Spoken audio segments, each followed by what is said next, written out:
We've got a loaded Q&A episode for you guys today, talking all about Anthony Richardson, Laiatu Latu, the future of the team, and a lot more. Let's get to it.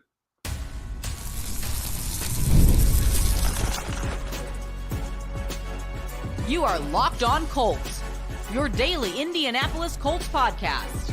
Part of the Locked On Podcast Network, your team every day. All right, thanks for tuning in and making us your first listen of the day. This is your daily podcast covering your Indianapolis Colts, part of the Locked On Podcast Network, your team every day. And today's show is brought to you by FanDuel. Place your first $5 bet and you'll get started with $200 in bonus bets guaranteed. Just visit FanDuel.com to get started. What's up, everybody? This is Jake Arthur and Zach Hicks at horseshoehuddle.com. And we're just going to cut to the chase today. We got a loaded Q&A episode. You guys bombed the mentions when we put out the call for questions. So we got to cut the fluff and just get right to it. So we're going to look specifically into like the offense and Anthony Richardson, the defense, and a lot of Laiatu Latu, and then some really quick hitters, just some kind of lightning round questions as well. So Zach, let's go ahead and go with Josh Bokey here. Becky, I followed you for years on Twitter. I should probably know how to say your last name, but this is a great one right off the bat. I'm curious what you think Anthony Richardson needs to do from here on to consider this a successful development season. The team feels like it's in a position to take a step next year, but what they need to see from Anthony, what do they need to see to really commit to the all-in strategy that fans seem to want? Yeah, so the biggest thing of this really is just health, man. It really is health. And I hate having to continually talk about this with Anthony Richardson. But again, we're 6 games into this season.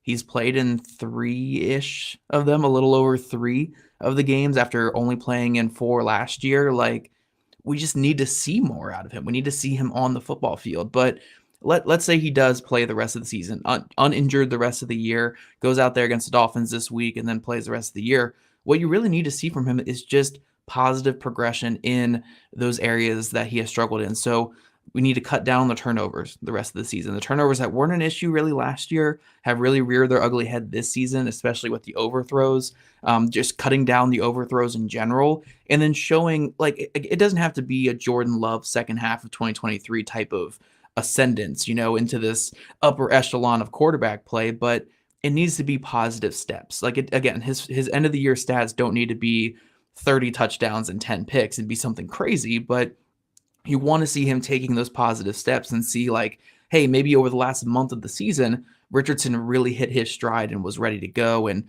the offense was really clicking, get the offense really rolling under him. It just needs to be those positive steps. So I don't know, like, what the breaking point needs to be for the Colts to say, like, okay, we have our guy, let's go all in under him next year. But I do think it needs to be a little bit more than what we've seen so far. Like, the flashes have been good. Some of the advanced stats for Richardson have been fine, not great, but fine.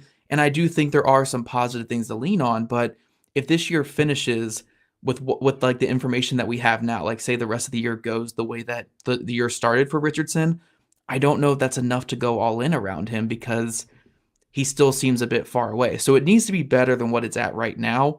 I don't know how far that needs to go, but you want to see positive steps forward down the last half of the year here towards making that decision to say, okay, cool, we can really lean into these last couple years of his rookie contract and go all in from here. But yeah, it definitely needs to be a step forward, but I don't think it needs to be this massive jump into superstardom for him. It just needs to be a couple steps forward from what it is right now. Totally agree. So I think with health, what gets in the way of that, of evaluating him, is you don't get a big sample size and you just cling to the really good stuff or, some of the stuff that you didn't like. Yeah. And so you can't, it becomes impossible to say definitive things about him when you're evaluating him. And that's not just us, that's from the team perspective as well. So just health, staying out there, stringing together performances and not making the same mistakes twice, because he deserves grace to be a young, essentially rookie player and make mistakes. Just don't make them over and over and over. And here's the thing too. Like, we keep saying, like, he's essentially a rookie quarterback, but like that won't fly if we're in year 3 and he hasn't played 16 games. You can't keep saying essentially a rookie just because, like, yes, he is younger and the developmental path for him is going to be a little bit longer than other quarterbacks because He's only 22 right now, but it doesn't mean that like he gets that rookie grace period for 3 years while he's battling injuries and battling inconsistency. So there needs to be something by the end of the season that he can really hang his hat on. I do think there are some areas that are positive for him, but it needs to be a little bit more that the Colts can really hang their hat on before they say, okay, cool, we have our guy. Let's go from here. Yeah, absolutely. All right, so the next one are Alec Pierce and Josh Downs closing the gap for the best receiver spot on the team over Pittman. I think that's a very nuanced question and answer thing, really. They play different roles. And the thing is, Pittman's not having the voluminous season we're used to seeing, but I think they all look really good. That's the problem when everyone's playing at a high gear is you have to declare a winner, basically. Michael Pittman, for what they need from him, I think he's doing a good job. He's playing through a lot right now. You look at, again, last week, just 3 catches, but God, were they important. Pierce is doing his thing. Again, he's not been a high volume guy, but he's been the biggest playmaker on the offense. And then Josh Downs is playing at what he's getting to what we were hoping his ceiling would be, where he is just absolutely killing it from the slot. And he's doing a lot of different things, but basically there is no winner in this. They have 3 different roles and they're doing it very well. Yeah, like think of this receiver core as like that 2004 Detroit Pistons team. I think it was 2004. I was a little kid when that happened, Jake, so you might have to help me with that year there. But I think it's 2004 Gotcha. Detroit Pistons, where it's a bunch of role players playing at a really high level in their specific role. It's kind of hard to say who the most effective is or the best player is or who the superstar is in that group. Like, yes, you could say like Ben Wallace was the best player or something, and that could be your Michael Pittman Jr., but like they're all so important for their role that they play that it makes that offense click. So yeah, it's kind of hard to declare who the best player is here. Like they all have their specific thing. Downs in the short game and the quick winner and creating the hidden yardage. Alec Pierce in the deep game and creating those explosives for the team. And Michael Pittman Jr. just being the guy that you rely on when you need a catch, being that guy who makes the tough catches over the middle. Like it's hard to put one of those guys over the other. You might lean Pittman because he's done it for multiple years at this point. But like the beauty of this Colts passing game is like none of these guys have to be the best player. Like they can all just do their role and be really good at their role. And that's what helps this offense click. How dare you bring up that era of Pistons here on an Indianapolis-based show? Sorry, that's true. Sorry. But I have answers for you. Okay. Pittman is Chauncey Billups, easily. Okay. Josh Downs, Rip Hamilton. That's just a layup, like no pun intended. And then Alec Pierce is Tayshaun Prince. Okay. And then Mo Alley Cox is Ben Wallace because basketball. Yeah. But yeah, like you just the tough physical defense of it. Rasheed Wallace, I don't know that the Colts have like a head case like that. But I mean, if there's anyone that's always beaking at the refs, and that's got to be Rasheed. Well, A.D. Mitchell had the player concerns, so there we go right there. You've got your lineup right there. So this next one is from an insider. So how do we get Alec Pierce involved earlier in the games? Is it simply wearing out the corners to open him up? So I'm curious to see what you got to say on that one. I think that's a great question because I do think part of the Colts game plan is wear them down early with Pittman Jr. on the intermediate routes, A.D. Mitchell killing them at the line of scrimmage because he is just so good with his instant releases and how quick he is out of his breaks. Josh Downs, you have to corral a chicken basically in the open field. Like it's insanely, it's like Rocky chasing around the chicken. Like you really can't catch it. So they are kind of tiring out these corners all game long, making them run with Pierce early in the game. And then when it comes to the fourth quarter, they're uncorking it to him. And he's just outrunning these guys because Pierce, for one, is in great shape, fantastic shape. I mean, he's got a lot of miles under him these last couple of years, but also he's just really hard to cover in the vertical plane. I do think that's part of it, but also, yes, you want to get him involved a little bit earlier in the game. You want these quarterbacks to maybe lean on those where it's like, hey, if they're even, he's leaving. That's the thing we say a lot with corners and receivers. Like if that receiver is even, he's leaving. He's going to be open, especially when you have a receiver like Pierce. So you want these quarterbacks to get it through their head maybe that like, look, if Pierce is even on the vertical plane with a corner, doesn't matter if it's Jalen Johnson, if it's L'Jarius Sneed, he can probably get open vertically down the field. So maybe give him a shot. Like, even if it's a contested ball or a 50-50 ball, Pierce can turn those 50-50s into 60-40, 65-35s, and make things look good for your offense. So, yeah, I do think the Colts quarterbacks need to lean on him a little bit more in those 50-50 situations, because he's made those plays this year, and they kind of do it more in desperation. But it's like, if you do it earlier in the game, you might not need the desperation in the fourth quarter, because he can make those plays happen for your offense. Yeah, I know it's totally within like how the game is going, but I mean, sometimes you just got to give your guy a shot. So coming up here in a moment, we're going to flip focus to the defensive side of the ball and a star rookie, Laiatu Latu. When you're hiring for your small business, you want to find quality professionals who are actually right for the role. And that's why you got to check out LinkedIn Jobs. They have the tools to help find the right professionals for your team faster and for free. LinkedIn isn't just a job board either. They help you hire professionals who you can't find anywhere else, even those who aren't actively searching for a new job, but who might be open to the perfect role elsewhere. In a given month, over 70% of LinkedIn users don't even visit other leading job sites. So if you're not looking on LinkedIn, then you're looking in the wrong place. On LinkedIn, 86% of small businesses get a qualified candidate within 24 hours. So hire professionals like a professional on LinkedIn. Post your job for free at linkedin.com/lockedonnfl. That's linkedin.com/lockedonnfl to post your job for free. Terms and conditions apply. And you can now win up to 100 times your money on Prize Picks with as little as 4 correct picks. Prize Picks is the best way to get action on sports in over 30 states, including California, Florida, Georgia, and Texas. Prize Picks is the only real money daily fantasy platform with an injury insurance policy, so your lineups stay in play even if one of your players gets injured. It means if your player leaves in the first half and doesn't return, Prize Picks keeps your lineup alive. Prize Picks is the best place to get real money sports action. Join over 10 million users and sign up today. Sign up today and get $50 instantly when you play just 5. You don't even need to win to receive the $50 bonus because it's guaranteed. Which players are going off? Which ones aren't? Make your picks in less than 60 seconds and turn your sports opinions into real money all season long on Prize Picks. Download the app today and use code LOCKEDONNFL to get $50 instantly after you play your first $5 lineup.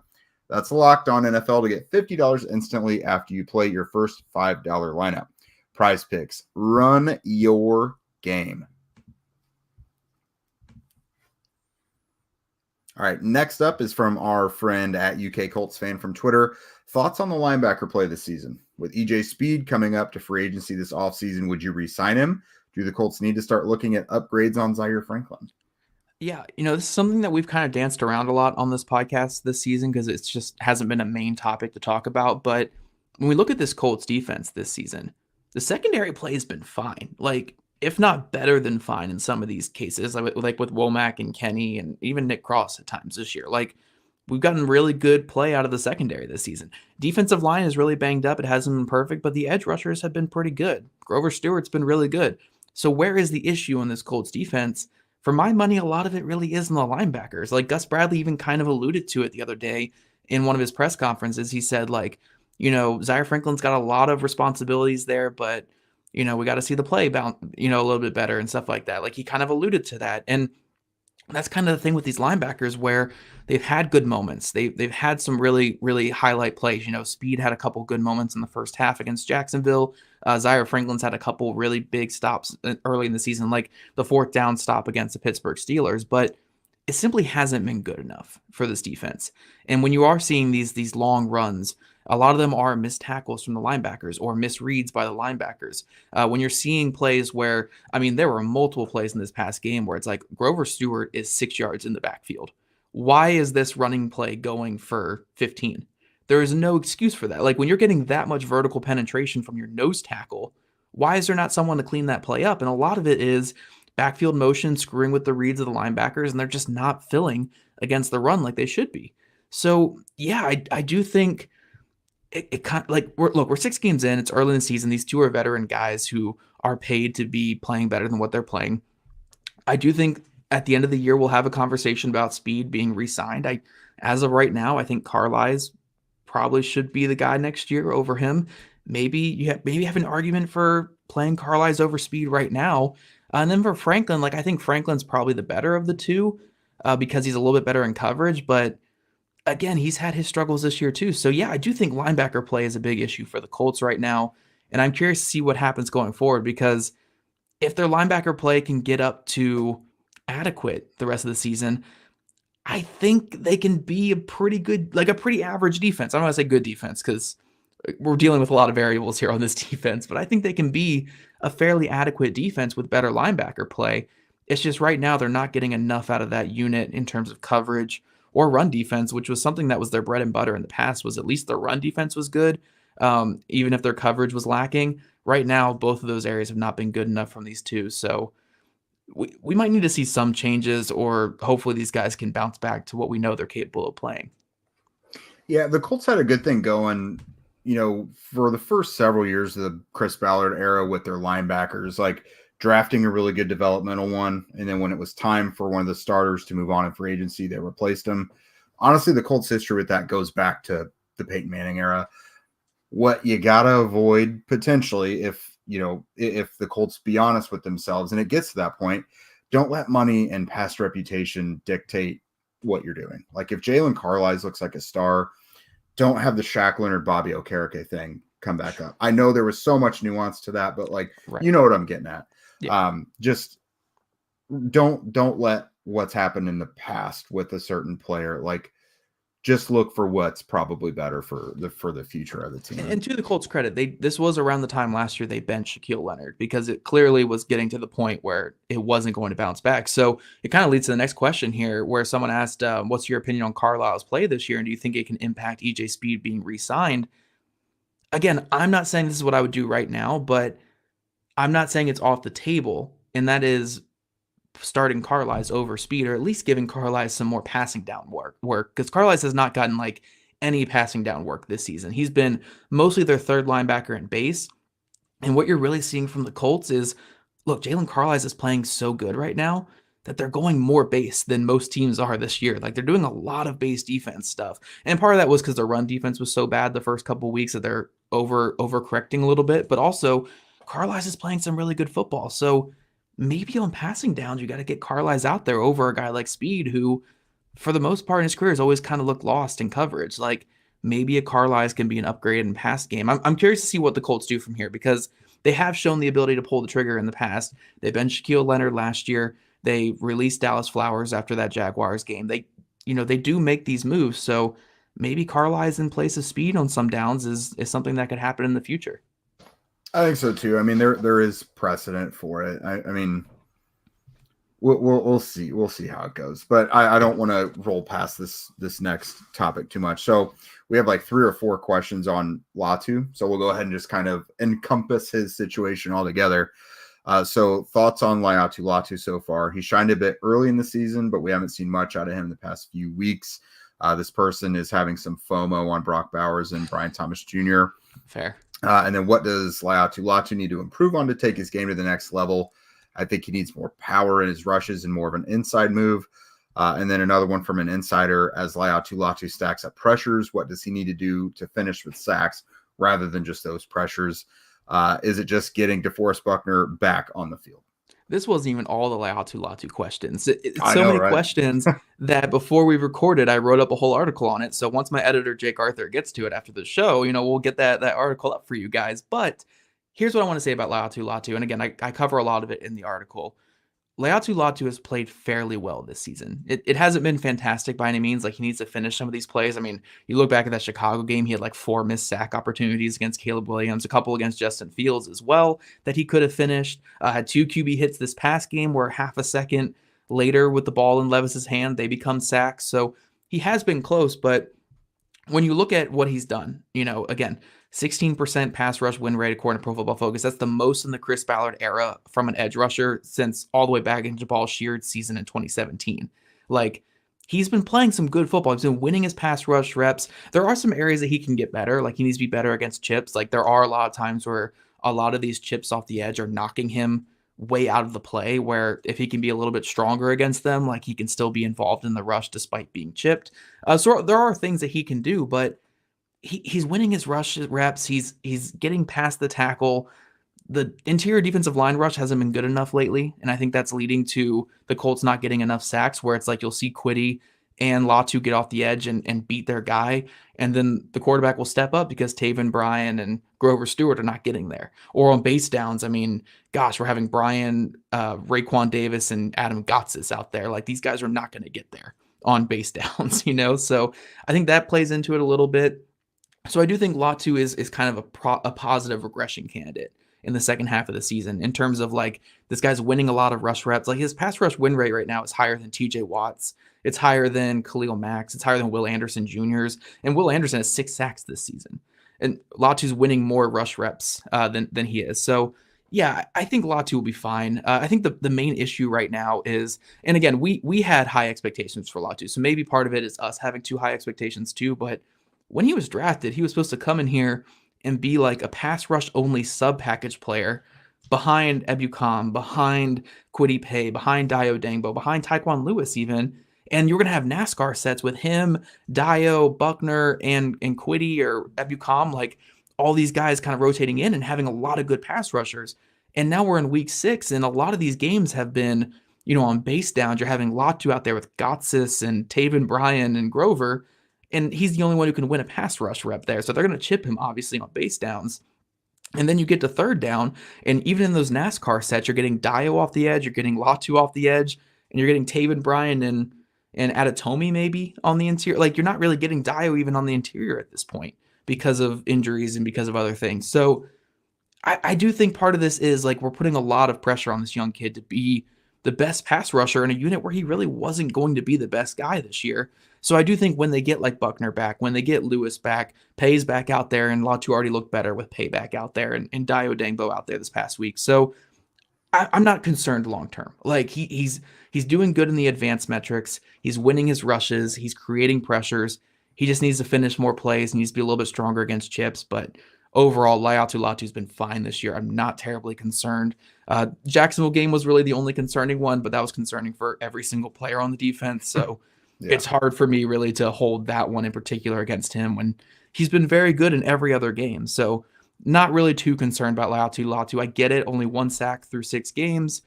And it doesn't seem like he's that impactful on Sundays, but he's doing good enough for a rookie. Maybe it's not superstardom, but like I think he's going to finish the year with 5-6 sacks. Like it's going to be a pretty solid season from him. Yeah, I think it's just, he is winning those reps, but if he finishes 1 or 2 more of those plays, especially if they're in key moments, we're probably not even having that conversation about like, is he doing well or not?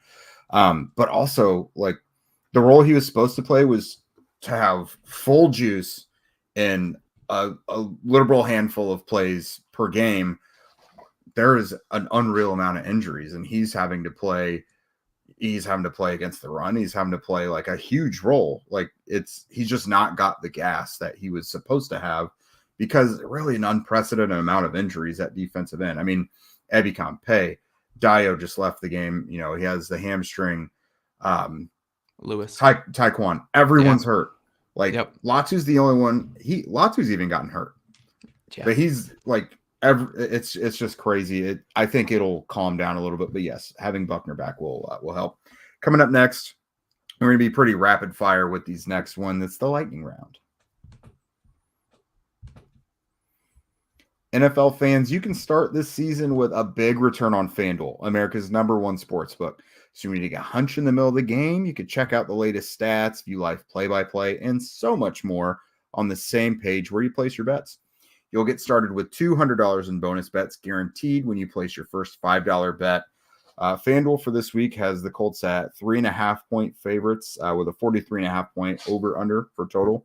I think that's fair. I mean, I think the possibility is there for the Colts to murder that point spread, but we'll see. But that's FanDuel.com. All right, Zach, lightning round. So I'm going to get this one that we didn't get to in the first segment. A creative approach to the Joe Flacco, Anthony Richardson discourse. I love Anthony Richardson, his potential. I know the rule that 2 quarterbacks equals no quarterbacks, but how close is the league to moving to a 2 QB set like the Taysom Hill situation in New Orleans, but more full-time? Like, could you see Joe Flacco taking a snap in a wing formation with Anthony and JT in the backfield? I think that would be lit.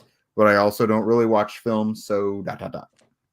It would be fun, man. It'd be really fun. I don't think it's feasible for the NFL. The NFL is It too would be fast. lit, like they said. Yeah, it would be lit. It'd be very fun on college football 25. You guys want to go on there and play with that, but no, it's probably not something the Colts would do. A really fun idea, though. Really fun idea from one of our insiders there.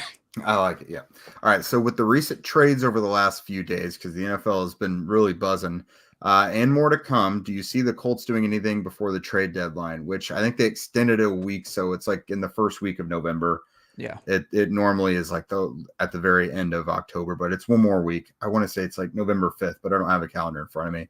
But yeah, do you think the Colts do anything there? Probably not. They don't seem like a team that's in the position to make a trade. And honestly, a lot of the positions that you see traded at this time, like wide receiver, defensive back, I think the Colts are in a pretty good spot at both those positions right now. I mean, crazy a defensive back that, they're at a good spot right now. So I don't see the Colts being very active in the trade market. I don't think they're sellers. I don't think they're buyers. I think they're just wait and see mode and see what they got. I feel like it would have to be something that's like a 6th or 7th round pick, like nothing substantial. It would I don't think they're really trying to accomplish anything outside of what's going on with Richardson. So right. It would be like a footnote of a trade almost. Who is a potential defensive coordinator replacement that you would want if Gus Bradley were to get fired? What type of scheme would maximize the bit of talent the Colts do have on the defense the most? Yeah, so we talked about a couple guys the other day, and I don't have my notes in front of me with who those guys were. So you guys can, I think it was like last week, Wednesday episode, we talked about potential names. But in terms, the reason why this question really stood out to me was what type of scheme would maximize the talent. I think you want to stick to a similar-ish scheme. Like you want to go grab from the 49ers tree. You want to grab from what the Tennessee Titans are doing, with that Ravens type tree and kind of low blitz rate, disguising coverage a little bit and kind of sit back and win with your front seven. And I just think they just need a new voice in the room. I think a lot of this is they have decent pieces. Like, sure, they can certainly upgrade at some of these spots, but it's about just teaching the fundamentals better again and getting these guys back to doing what they're doing. Because again, the Colts' biggest issue this year has been tackling. If you can get a guy who can come in here and inspire these guys to tackle a little bit better, I think that's a big thing. So when it comes to scheme, I think you really want to look at, the Jets scheme, the 49ers scheme, the Titans scheme. Those are really the trees that I'm looking at for the next Colts defensive coordinator, if it comes to that after the season. Outlook on the front office this year. If the Colts get a top 10 draft pick, do you think Chris Ballard is gone? Is Gus Bradley really a dead man walking? Which obviously we just answered that a little bit. Right. Or could he slip by with a decent back half performance? Oh, Gus Bradley could certainly slip by. We'll see. I don't think he will, but we'll see there. In terms of Chris Ballard, though, I think it's very, very unlikely that he will not be back after the season. Like the Colts would probably have to lose out at this point for Chris Ballard to get fired. Because look, guys, he's tied to Shane Steichen. Shane Steichen's tied to Anthony Richardson, and Jim Irsay loves Chris Ballard. So unless he has a very, very, very clear excuse to fire Ballard, I don't think it's happening. So yeah, Chris Ballard will be back after the season. In terms of my outlook, it's kind of the same old with the front office. I think they do a lot of things well. I think there are some areas that they need to be better, and we'll see if they change those areas going forward in terms of aggression in free agency and aggression and filling holes on the roster. But we'll see exactly what's in store, because we're stuck with this front office for a long time. They'll be here for a while, guys. Yeah, I think they bought a little time to kind of see things through a little bit. Do you think there's a market for Ryan Kelly, assuming he's 100% healthy by the trade deadline, now that we've seen Tanner Bortolini can play really well in replacement? I think that one's spicy. It's fascinating too, because I don't think there's much of a market for Ryan Kelly. He just really hasn't been that healthy the last couple seasons. He's been playing through a lot. He's kind of got his roots set in Indy. I wouldn't be shocked if Indy decided not to re-sign him. He just retired from the league, because it's he's already accomplished a lot. He's gone through a lot of injuries. He's got a family at home. There's a lot of things with him that I think would lead to either Indy or retirement after the year. But stepping away from that, I think the more interesting conversation is, when Kelly's back to being fully healthy, do you start Tanner Bortolini over him? Because Bortolini's been better, and he's the future at the position. So what do you do with that situation? I think you said before we recorded, maybe you're just extra cautious with Kelly's injuries now because Bortolini's been playing really well. I think that's ultimately what the Colts do, but it is a fascinating conversation because Bortolini's probably better in the present and in the future. But like Kelly's done so much for organization over the years, and you have such loyalty to that guy that it's hard to like bench him or trade him. I don't think there's going to be much of a move there, but it is a really interesting thing to look at for sure. I think we've seen enough from the Colts in the recent past to know like Bortolini's their guy. Like he's only played a few games, but like I think he's done enough already for Chris Ballard. I mean, I know Ballard is the GM, not the coach, but like for him to say Bortolini is the guy long term. So I don't think Kelly would get traded, but I think we're probably looking at a case where it'd be pretty interesting at this point if he did get re-signed in the offseason. Can you give the rookies grades through what we've seen from training camp to now? Matt Gonzalez and Jalen Carlisle especially. Now, we've talked about Carlisle. We could probably elaborate a little more. But Gonzalez, really interesting one because he was the highest drafted of him and Bortolini. But it's Dalton Tucker, the UDFA, who's now your starting right guard, and Bortolini that we just mentioned that is, I mean, at minimum, your center of the future. Yeah, I just to go through these really quick. Latu, I give like a C+ to a B on him. Like it could be better, but it's been positive still. AD Mitchell, I would probably say like a C+ as well. Like winning at the line, not converting for catches, but that'll come. As of right now, C+. Gonzalez, you can really only go off of preseason stuff for him, but he won the swing tackle job. Again, we'll give him like a C+ right now. But really where this draft class shines, and a lot of Chris Ballard draft classes shine, is on day 3. Like as of right now, Tanner Bortolini, A+. Like been doing some really great things. Dalton Tucker, honestly like a B+ or an A as an undrafted free agent. He wasn't even drafted, and we're giving him like a B+ here. And then Jalen Carlisle is like, it's been very limited snaps, so I'm not going to go too crazy, but I'm going to give him like a B+ or maybe even an A right now because his snaps on the field have been really good. So again, a very typical Chris Ballard draft class where the early guys are coming along slow, but those day 3 guys who are a little bit older, they're ready to go right now, and they're playing some good ball right now for the Colts. Absolutely. Teams are, let's see. This is more of a, like, if the Colts were buyers at the trade deadline, which sides would it be? So teams are making moves already heading into the trade deadline. If the Colts made a move to snag a player, what position would they target? And which player should it be? On the flip side, which player could the Colts trade away to get the most draft capital, but also still have their roster be fine due to the depth they have? That's one that's going to make me think a little bit. Yeah, so just again, we're doing rapid fire here. If you're going to trade away a player, you maybe look at like an EJ Speed, who's a free agent after the season. Maybe look at Dio Adangbo, who's a free agent after the season. But I don't think those are very likely. I think the Colts are just going to roll with them. I don't think Ryan Kelly is a realistic one there, like we mentioned already. In terms of who the Colts would target, maybe a veteran tight end, just to add more depth to the room. Like Kylan Granson's falling out of favor, so maybe more of a veteran tight end presence, or maybe a veteran linebacker. I would rather just start Carlisle or give Carlisle more playing time, but you could certainly see a veteran linebacker that could help this defense right now too. Yeah, this one kind of a doom and gloom one. Is there any reason for hope this season? Even that last win was painful. Depends on your definition of hope. I think that in terms of hope for maybe the long-term future, if Richardson flashes the rest of the year, sure, there can certainly be some hope. But in terms of this season becoming like a Super Bowl run type season, probably not hope for this season in regards to that. But I do think there can be reasons for hope long-term for the Colts with what we see the rest of the season. Let's see. What's the realistic time frame on DeForest Buckner's return to the field? So they can open the 21-day window for him to practice really any time now. I get the feeling it's probably not going to be this week since we didn't hear about it today and he wasn't out there today. I don't think they're going to do it until literally he's ready to start practicing. So maybe you're looking at like next week because you don't want to open the window until he's ready to practice because then you lose that time. You have to make a decision on moving him back to the active roster as of that 21 days. Yep. Yeah. Buckner, it's going to be a little bit of time for that. We'll see. I mean, it's a high ankle sprain. You don't want to rush it for a 30-year-old player. So I'm fine with them. Josh Downs had like 6 weeks. I would probably put it at something similar for Buckner. Yep. What is the best roster in the NFL? It can't be better than KC, or this might be in reference to the Colts. Best roster in the NFL can't be better than KC's. They have Carson Wentz in the QB room after all. Now, I do think this is probably facetious, but when healthy, you'd probably San Francisco. Yeah, probably San Fran or something like that. We'll see. I know that's a fun way to end our rapid fire. Probably San Fran, maybe Minnesota. They have a fun roster right now, or at least coaching wise. Minnesota. I don't know.